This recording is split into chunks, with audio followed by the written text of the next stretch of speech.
1860年10月21日，围困北京多日的英法联军登上北京城墙，随军记者拍下了这令人费解的一幕。面对兵临城下的外敌，防线上一门大炮依然对着城内。京城陷落之际，清军不仅害怕城外的入侵者，还担心随时可能失控的城内动乱。其实，这场历经7个月的战争，结局早已注定。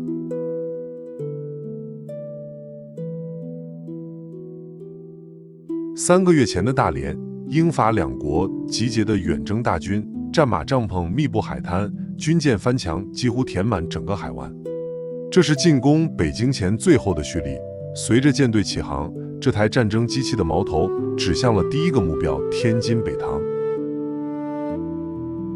1860年8月1日，英法联军在北塘登陆。然而，迎接他们的并非严阵以待的防线，而是一座几近空虚的城镇。正如英国陆军中校加内特在1860年中国战争纪实中回忆的那样，当晚10点，有当地百姓前来告知，清军在联军到达前就已经撤离了。就这样，几乎没遇到抵抗的联军走上了北塘的炮台，却发现许多大炮竟然是用木头制作，草草涂黑之后用来威慑敌人的假炮。其实，北塘的撤离并非清军在战场上的溃散。对于当时的主帅森格林沁而言，真正的防御重心在联军前进的下一站大沽口，那里才是清军集结重兵展开决战的战场。1860年8月21日，联军对大沽口发起了总攻，这是2次鸦片战争中最为惨烈的战役之一。联军在此役中推出了刚刚问世的阿姆斯特朗炮，这种后膛装填的线膛炮在射程与精度上完全压制了清军的传统就是火炮，而联军士兵手握能精准射击的线膛枪，面对的依然是土枪和冷兵器混用的清军守卫。当天凌晨5时，英法联军2500人以47门火炮向石凤炮台发起进攻，这是大沽北岸炮台中最小的一座。双方的炮战持续了3个小时，随着一发炮弹击中了炮台的弹药库，剧烈的爆炸之后，清军的火力顿时陷入沉寂。上午10点左右，石凤炮台陷落。战场上，英法联军为了抢夺战功，甚至比赛谁更先将旗帜插在清军的炮台之上。当硝烟散去，坍塌的围墙，散落的武器，遍地的阵亡士兵，曾经固若金汤的堡垒不在，京津门户就此打开。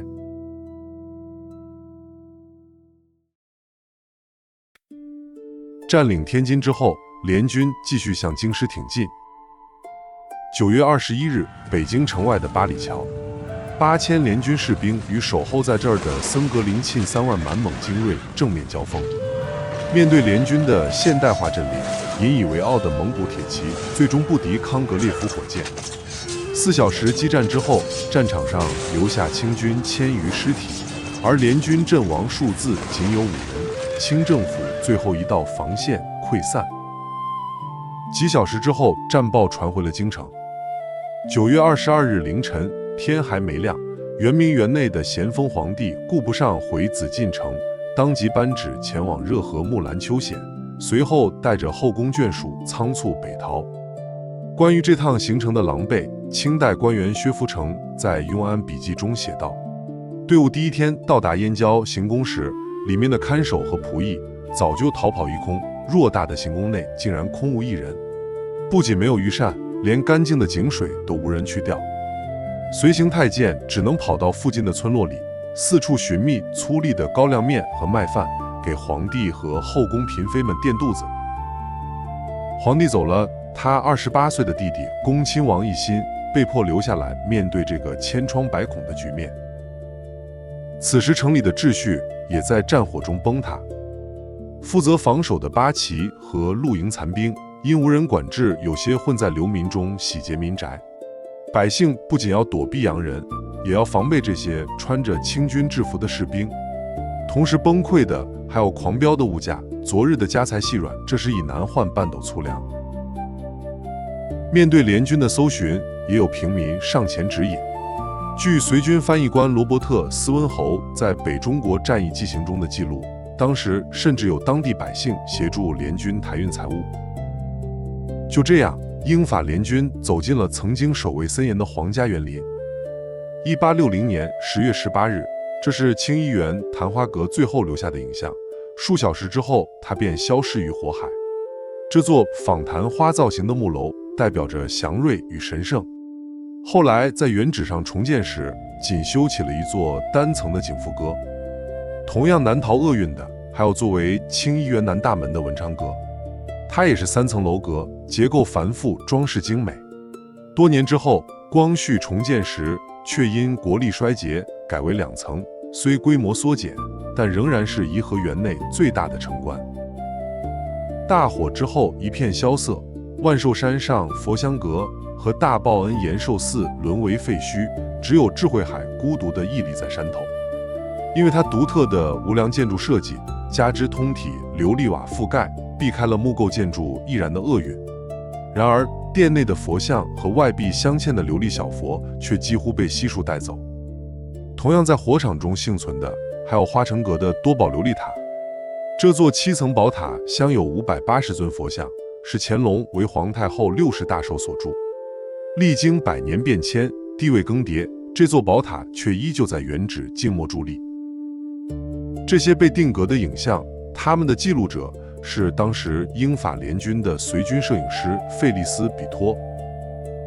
如果说这些残垣断壁是比托镜头下的终局，那么一切的起点都要回到他按下快门前的那个春天。